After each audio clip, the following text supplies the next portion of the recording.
Hello, welcome back. आज हम English grammar में एक्टिव एंड पैसिव वॉइस पढ़ेंगे। इंग्लिश लैंग्वेज का ये एक बहुत इम्पॉर्टेंट टॉपिक होता है जिसको मैं एकदम इजी वे में स्टेप बाय स्टेप एक्सप्लेन करूँगी। तो पहले ये समझ लें कि एक्टिव पैसिव वॉइस होता क्या है। इसको मैं आपको एक एग्जाम्पल के थ्रू बताती हूँ। शी राइट्स अ बुक, ये एक्टिव वॉइस है और इसका पैसिव हो जाएगा a book is written by her. अब ये एक्टिव जो होता है, जो हमने टेंसेस पढ़े थे उसी फॉर्मेट में इसका ये टेंस का फॉर्मेट होता है। पैसिव का मैं आपको बता दूंगी। या फिर इसको ऐसे भी कहें कि हिंदी में समझें तो वह आम खा रहा है, और या फिर पैसिव हो जाएगा उसका आम उसके द्वारा खाया जा रहा है। तो ये एक्टिव पैसिव होता है। ये एक्टिव पैसिव वॉइस का चार्ट है जिसका लिंक आपको डिस्क्रिप्शन बॉक्स में मिल जाएगा। एक्टिव वॉइस क्या होता है? टेंसेस होते हैं। एक्टिव वॉइस का फॉर्मेट पूरा टेंस का होता है, जो हमने लास्ट टाइम पढ़ा था उसका टेंस का भी चार्ट आपको उसका लिंक आपको डिस्क्रिप्शन बॉक्स में मिल जाएगा। अब हम एक एक करके समझते हैं। जैसे यहाँ पे सिंपल पास्ट टेंस है तो इसका हेल्पिंग वर्ब जो टेंस में होता है वही did plus first form of the verb और second form of the verb. अब इसका पैसिव क्या होगा? पैसिव समझते हैं। सिंपल पास्ट के बाद नेक्स्ट क्या आता है? Past continuous. पास्ट कंटिन्यूस का हेल्पिंग वर्ब क्या होता है? वॉज, वर। तो ये हेल्पिंग वर्ब यहाँ पे इसके पैसिव में हो जाएगा, वॉज, वर, और third form of the verb. अब पैसिव में हमको ये जो वर्ब के फॉर्म है उसमें कुछ भी दिमाग नहीं लगाना, सारा third form of the verb होता है। सारे पैसिव में third form of the verb ही होता है। ठीक है, तो सिंपल ये हो गया। मतलब जो भी सबके सिंपल हैं, सिंपल पास्ट, सिंपल प्रेजेंट या सिंपल फ्यूचर, उनका पैसिव में जो हेल्पिंग वर्ब होता है उसका नेक्स्ट जो कंटिन्यूस का हेल्पिंग वर्ब होता है सेम वहीं पे पैसिव में होता है। अब आते हैं सबके कंटिन्यूस में, पास्ट कंटिन्यूस, प्रेजेंट कंटिन्यूस और फ्यूचर कंटिन्यूस। तो इनके जो हेल्पिंग वर्ब होते हैं, जैसे कि पास्ट कंटिन्यूस का हेल्पिंग वर्ब होता है वॉज, वर, और फिर first form of the verb और आईएनजी। तो यहाँ पर पैसिव में सेम हेल्पिंग वर्ब होगा, वॉज, वर यहाँ पे भी है तो यहाँ पे भी वॉज, वर ही होगा, प्लस यहाँ पर बीइंग लग जाएगा। जहाँ पे यहाँ पे आईएनजी है तो पैसिव में वो बीइंग लग जाएगा।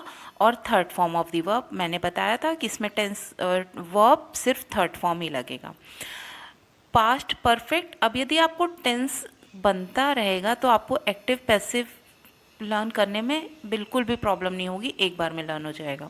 अब पास्ट परफेक्ट का हेल्पिंग वर्ब होता है हैड, तो यहाँ पे हैड ही रहेगा प्लस बीन लग जाएगा और third form of the verb. Past perfect continuous, अच्छा परफेक्ट कंटिन्यूस टेंस तीनों में, चाहे वो पास्ट हो, प्रेजेंट हो, फ्यूचर हो, उनके पैसिव नहीं होते हैं या यूज़ नहीं होते हैं। अब प्रेजेंट, सिंपल प्रेजेंट का डू डज होता है, इसका सेम नेक्स्ट होता है इज एम आर, वो यहाँ पर पैसिव में आ जाएगा इज एम आर। ओके, अब सिंपल ये समझ लेते हैं कि सिंपल पास्ट में उसके नेक्स्ट का हेल्पिंग वर्ब यूज़ होता है पैसिव में, और कंटिन्यूस का हेल्पिंग वर्ब सेम होता है प्लस बीइंग लग जाता है, और परफेक्ट टेंसेस में बी न लग जाता है, B double E N, been लग जाता है। अब हम एक एक टेंस का एक्टिव और पैसिव में कैसे चेंज करना है सेंटेंसेस को, वो हम समझेंगे। सबसे पहले हम सिंपल प्रेजेंट टेंस देखते हैं। उसका टेंस में होता है helping verb do does plus first form of the verb, और पैसिव होता है जो मैंने चार्ट दिया उसमें आप देखिए is am are plus third form of the verb. अब सेंटेंस देखते हैं, आई मेक अ केक। अब एक्टिव पैसिव में क्या होता है, जैसे कि आई यहाँ पे सब्जेक्ट है और केक ऑब्जेक्ट है, ठीक है, और मेक वर्ब है। तो पैसिव में ऑब्जेक्ट पहले आ जाता, अ केक ऑब्जेक्ट है वो पहले आ जाएगा और सब्जेक्ट बाद में चला जाता है, और मेक जो वर्ब है वो जो हमने passive chart, active passive chart देखा उसके अकॉर्डिंग चेंज होता है।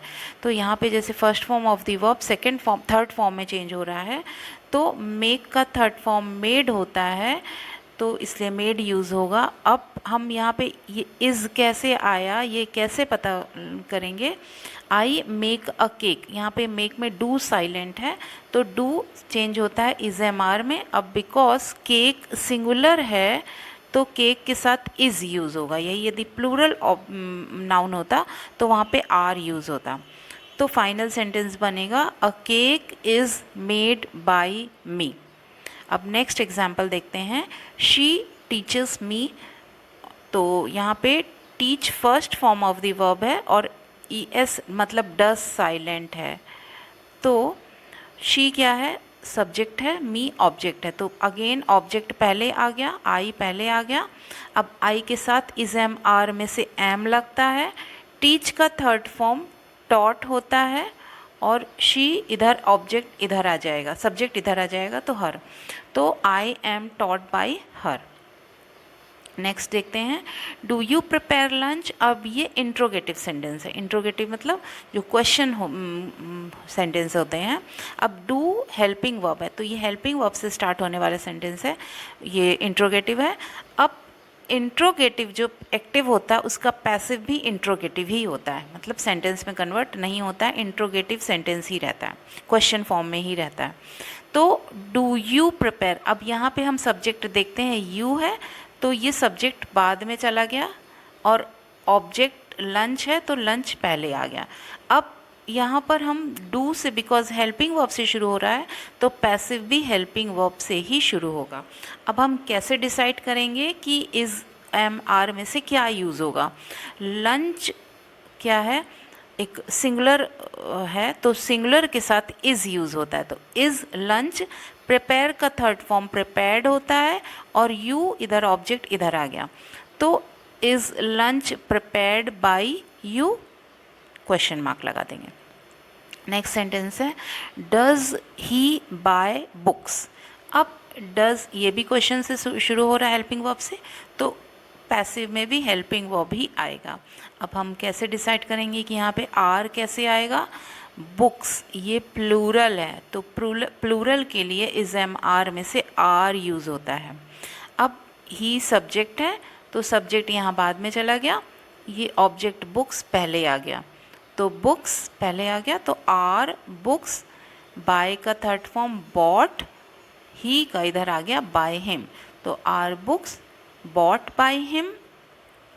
अब इस तरह आप और सेंटेंसेस फाइंड आउट करके उसके पैसिव में कन्वर्ट कर सकते हैं। उसके पहले चार्ट आप अच्छे से लर्न कर लीजिए।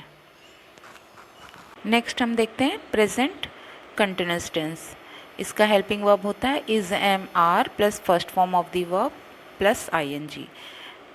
ये एक्टिव हो गया, एक्टिव मतलब टेंस। पैसिव में इसका हेल्पिंग वर्ब हो जाएगा is am are plus being plus third form of the verb. मैंने बताया था कंटिन्यूअस में हेल्पिंग वर्ब सेम रहता है, यहाँ पे भी इज एम आर है, यहाँ पे भी, प्लस बीइंग एक्स्ट्रा ऐड हो जाता है। और पैसिव में मैंने बताया था सब कुछ third form of the verb ही होता है, इसमें सोचना कुछ नहीं है। अब हम सेंटेंस देखते हैं, ईशा इज़ प्लेइंग गिटार। अब यहाँ पर ईशा सब्जेक्ट है, गिटार ऑब्जेक्ट है, तो हम एक्टिव पैसिव में ऑलवेज सब्जेक्ट ऑब्जेक्ट रिप्लेस कर देते हैं। तो ऑब्जेक्ट यहाँ आ जाएगा तो गिटार यहाँ आ गया, गिटार।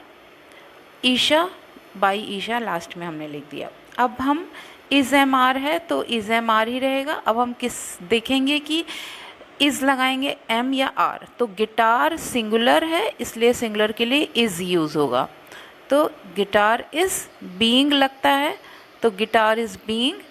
प्ले का थर्ड फॉर्म प्लेड, तो guitar is being played by Isha, तो ये सेंटेंस हो गया। नेक्स्ट एग्जाम्पल देखते हैं, Kriti is chopping vegetables. Kriti subject है, वेजिटेबल्स ऑब्जेक्ट है। अगेन सब्जेक्ट ऑब्जेक्ट रिप्लेस हो जाएगा तो ऑब्जेक्ट यहाँ आ गया वेजिटेबल्स। अब वेजिटेबल्स प्लूरल है तो इज़ एम आर में चेंज होता है, प्लस बीइंग लगता है तो यहाँ से आर लगेगा क्योंकि वेजिटेबल्स प्लूरल है। बीइंग चॉप, चॉप का थर्ड फॉर्म चॉप्ड, तो चॉप्ड बाय कृति, सब्जेक्ट यहाँ पे आ गया, तो फाइनल सेंटेंस हो जाएगा vegetables are being chopped by Kriti. Next sentence देखते हैं, is Riya buying a house, ये इंट्रोगेटिव सेंटेंस है। यहाँ पे सब्जेक्ट रिया है, ऑब्जेक्ट अ हाउस है, तो हम ऑब्जेक्ट को पहले ले आते हैं। अब बिकॉज ये इंट्रोगेटिव है, हेल्पिंग वर्ब से शुरू हो रहा है, तो ये पैसिव भी हेल्पिंग वर्ब से शुरू होगा। अब ये यहाँ पे हेल्पिंग वर्ब में इज़ एम आर में से क्या आएगा वो डिपेंड करता है नाउन पे। तो a house is noun, singular noun, इसलिए यहाँ पे इज़ से स्टार्ट होगा, तो इज़ अ हाउस। अब बीइंग लगाएंगे, तो बीइंग बाय का थर्ड फॉर्म बॉट, और सब्जेक्ट आ गया रिया यहाँ पर, बाय रिया, तो is a house being bought by Riya. फिर नेक्स्ट सेंटेंस है is he serving poor people, तो यहाँ पर ही सब्जेक्ट है, पुअर पीपल ऑब्जेक्ट है। अगेन हमने ऑब्जेक्ट को पहले ले लिया पुअर पीपल। अब पुअर पीपल प्लूरल है, इसलिए आर हेल्पिंग वर्ब यूज़ करेंगे और बीइंग लगाएंगे। सर्व का सर्व्ड होगा और सब्जेक्ट ही यहाँ पर बाय हिम आ गया, तो are poor people being served by him. Next है प्रेजेंट परफेक्ट टेंस का हेल्पिंग वर्ब होता है has have, third form of the verb, और उसका पैसिव हो जाता है हैज़ हैव सेम रहता है हेल्पिंग वर्ब, बीन ऐड हो जाता है और third form of the verb. First example देखते हैं, Rao has written an article. अब राव सब्जेक्ट, तो सब्जेक्ट यहाँ आ जाएगा लास्ट में, एन आर्टिकल ऑब्जेक्ट यहाँ आ जाएगा, तो एन आर्टिकल।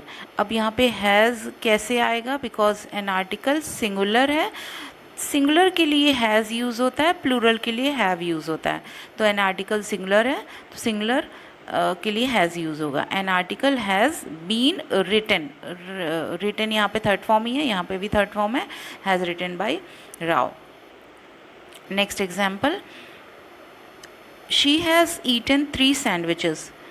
अब 3 सैंडविचेस ऑब्जेक्ट है, इसको हमने यहाँ पहले ले आए, तो 3 सैंडविचेस। अब बिकॉज ये प्लूरल है, मैंने बताया था प्लूरल के साथ हैव यूज़ होता है, तो 3 सैंडविचेस हैव बीन, यहाँ पे फॉर्मेट के हिसाब से बीन लगेगा। ईटन थर्ड फॉर्म ही है, उसको चेंज नहीं करना है। बाय हर, शी का बाय हर हो जाएगा। 3 sandwiches have been eaten by her. Next है have they left the apartment. अब यहाँ पर ये इंट्रोगेटिव फॉर्म है, क्योंकि हेल्पिंग वर्ब से शुरू हो रहा है, इसलिए सब्जेक्ट क्या हुआ, दे, द अपार्टमेंट ऑब्जेक्ट हुआ, तो ऑब्जेक्ट यहाँ पे आ जाएगा। अब यहाँ पर हेल्पिंग वर्ब से ही पैसिव शुरू करेंगे, तो हैज़ होगा या हैव, ये डिपेंड करता है इस पे। तो द अपार्टमेंट सिंगुलर है, इसलिए हैज़ यूज़ होगा, तो has the apartment been, format के हिसाब से बीन, लेफ्ट थर्ड फॉर्म ही है, और हैव दे का बाय देम हो जाएगा, तो has the apartment been left by them. आज के वीडियो में यहीं तक। नेक्स्ट वीडियो में मैं आपको पास्ट और फ्यूचर के पैसिव वॉइस एक्सप्लेन करूँगी। Till then keep on practising, bye.